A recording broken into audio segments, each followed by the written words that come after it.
meu povo, sextou nessa semana linda, maravilhosa, que estamos todos em êxtase, né? Depois do que foi um milagre em Araraquara, né? Todos os mais de 1.800 atletas estavam lá, presenciaram, vocês que assistiram de casa, viram também toda a nossa cobertura desse jogo, foi sensacional.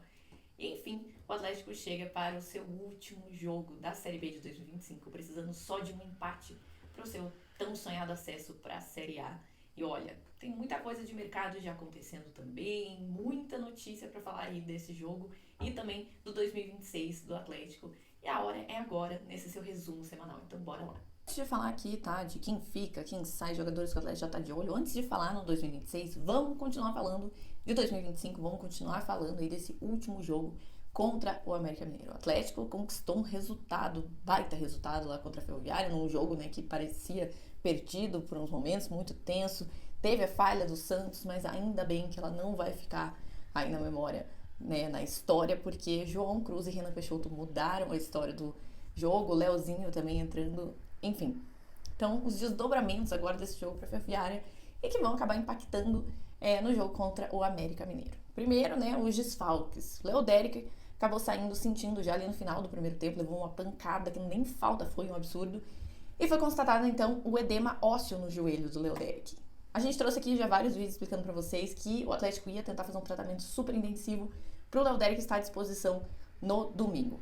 E por enquanto, ele ainda configura nos 11 titulares, tá? Só se a dor realmente for insuportável, se a lesão realmente não deixá-lo jogar, né? Como é um edema ósseo, é um pouquinho, né, melhor, uma lesão melhor do que se fosse uma fratura, alguma coisa, um ligamento que todo mundo se preocupou. Porém, né, claro, ainda há a dor, houve ali, né, o impacto no joelho que pode acabar influenciando em Léo Derek entrar ou não em campo e muito da escalação também vai acabar passando por isso. Por enquanto, até a escalação que a gente trouxe pra vocês, Léo Derek está lá. Tá em amarelinho, tá como dúvida, mas tudo aponta que ele pode jogar. Os outros desfalques ficam por conta do Benavides e do Leozinho, né, que acabaram recebendo seus terceiros cartões amarelos. Suspensos, não vão jogar. O Leozinho, inclusive, até jogou nas redes sociais que vai assistir esse jogo lá da organizada, lá no meio da Fanáticos. A gente tá aguardando esse momento, tá? Ele já até postou uma fotinho lá nos preparos da arquibancada, falando que já tava ali. Enfim, vamos aguardar esse momento, né, desse jogador que foi muito aclamado em Araraquara, foi o primeiro a vir comemorar com a torcida também. Deu, né, o passe majestoso para que Renan Peixoto fizesse o gol da nossa vitória. E, enfim, a gente não vai poder contar então com esses dois jogadores. O que se espera, né, que o Daíra acabe fazendo é realmente a entrada do Aguirre no lugar do Benavides. A gente jogue então ali com o Léo Derek e Mendonça nas alas. E o meio-campo pode ter a aparição aí de João Cruz, que conseguiu o primeiro gol lá em Araraquara, né? Aquele gol milagroso, aquela batida de falta sensacional que até deixou ninguém entendendo nada do que tinha acontecido e que ele mesmo explicou pós-jogo ali pra gente que ele ficou treinando isso com o Madison, viu que o goleiro estava adiantado, resolveu então arriscar, mas que foi sim uma jogada treinada, que eles ficaram trabalhando nessa batida direta pro gol exatamente daquela posição e graças a Deus deu muito certo. Além disso, né, depois do gol, o João Cruz também continuou jogando muito, ele que acabou ficando afastado, né, do campo, não jogou muito mais nessa Série B e que, né, acabou provando o seu valor nesse último jogo.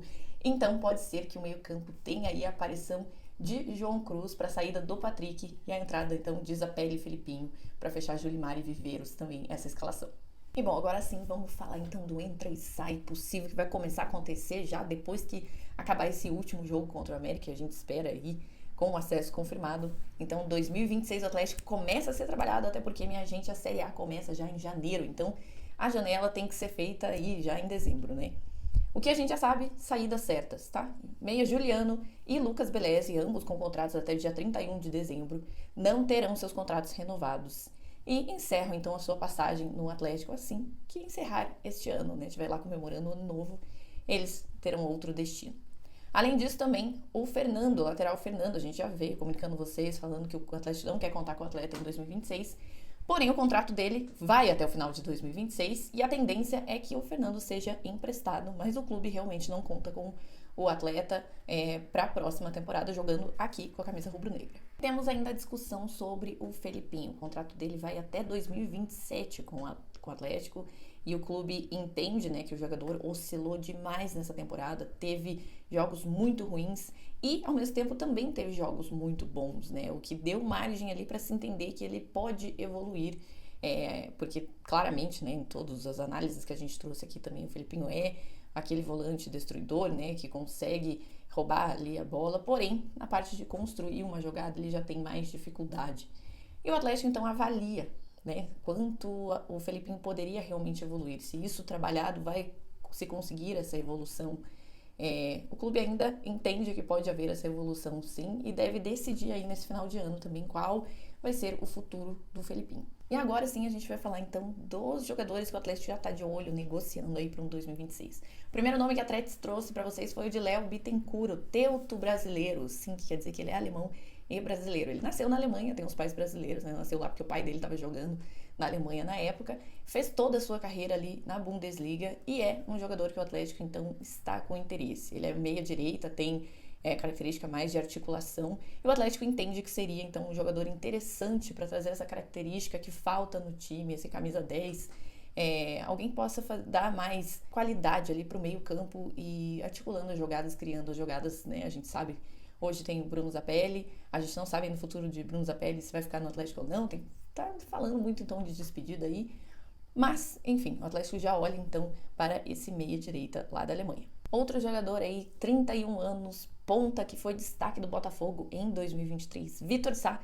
tá jogando na Rússia hoje, é do interesse do Atlético, que entende aí que é um ponta que tem a característica que o elenco precisa, um ponta mais driblador, que inicia jogadas. Ele fez 21 jogos nessa temporada, 4 gols, e apesar do número de gols parecer baixo aí, é porque a característica dele mesmo é de iniciar jogadas, é contribuir, né, driblando, articulando ali também. O Atlético entende que precisa de um ponta para isso, até porque a vinda do Mendonça ele acabou se destacando mais como um ala do que um ponta mesmo, então o Atlético já olha para esse cenário de mercado para qualificar o seu elenco, olhando também, né, para jogadores mais experientes e que já jogaram, né, nesse contexto de Série A, sabem jogar, se destacaram e podem ajudar muito o Atlético, então, porque a gente sabe, né, que essa subida da Série B para a Série A aí também não vai ser um período fácil, o Atlético vai precisar subir toda aquela montanha que já vinha percorrendo nos anos anteriores. E aí o Atlético já dá sinais do que está procurando no mercado, tá? Onde deve atacar nesse mercado. Que são brasileiros jogando em times de menos destaques ali, europeus, e também vai ficar de olho nos elencos dos times que estão para cair da Série A para a Série B, em quem pode ser reutilizado, quem pode realmente contribuir, né, agregar para esse elenco. Outro nome que o Atlético segue interessado, segue porque já é a quarta vez que o Atlético, que a gente traz a informação e que o Atlético tem interesse, no ponta direito Ademir, que joga pelo Bahia. Ele também nesse ano fez 4 gols, mas teve 11 assistências, e é um ponta que o Atlético já tem interesse há muito tempo, desde 2018, desde que ele jogava no América, se destacou no América, e enfim, fica aí a questão, né, lógico, de como seria uma negociação, até porque, né, tá no Bahia, se entende que o Grupo City quer investir cada vez mais ali no Bahia também para o crescimento, está muito bem, um clube que está muito bem, por que ele viria ao Atlético? Mas é interesse do Atlético, não é de hoje, e a gente vai acompanhar aí, então, se existirá essa negociação. A esperança do Atlético está justamente de que, né, o Grupo City faça mais investimentos ali no Bahia e o Ademir acaba perdendo espaço, né? Então talvez ele se interesse num clube onde ele possa jogar mais, possa, né, se destacar, então vai utilizar aí talvez deste argumento para tentar alguma negociação. O Atlético acredita que o Ademir é também um ponta que o elenco precisa, e agora o Atlético, lógico, quer qualificar o seu elenco para 2026, jogar a Série A é outra coisa, né, a gente sabe muito bem, e também reconstruir esse elenco, não fazer o que fez desde 2024 para 2025, que é mandato, embora começar do zero, mas sim já ter a base de 2025 e qualificando então esse time para conseguir jogar a temporada de 2026 na Série A. E como os senhores sabem, ingressos esgotados para o domingo. Vai ter muita gente na Arena da Baixada, então, cara, é só deixar os recados paroquiais aqui para vocês. Cheguem cedo, entrem cedo, evitem as filas, né, de quem resolve entrar ali 10 minutinhos antes, porque em dias de jogos lotados a gente já sabe como que é, né, então evitem a fadiga. Outra dica, a gente tenha paciência com as pessoas na hora de sentar também, a gente sabe que os sócios têm as suas cadeiras marcadas, então você que comprou o ingresso, respeite, né, a cadeira do sócio, ele assim quiser sentar lá. E sócio também entenda que os ingressos não tem cadeira, às vezes só tem o setor, então as pessoas têm que procurar o lugar que estiver livre para sentar.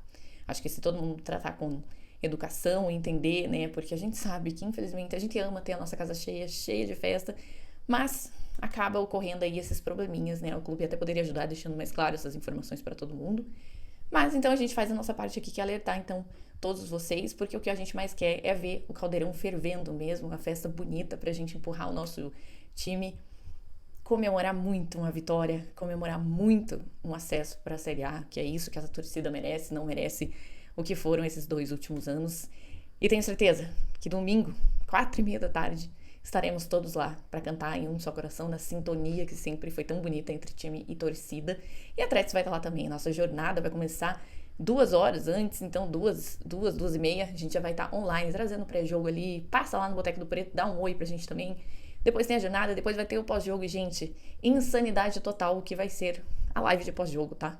Porque live do acesso, a gente vai ter muito sorteio pra vocês, a gente vai até tarde, tá? A live vai durar muito mais do que ela já dura. Enfim, pra gente comemorar todos juntos, se Deus quiser e há de querer, vamos ser muito felizes, vamos aproveitar esse momento, esse alívio, tirar esse peso do ombro que ninguém aguenta mais, que é essa Série B. Aguardo vocês então. Até domingo, não esquece de deixar o like e se inscrever aqui na Tretes. Até mais!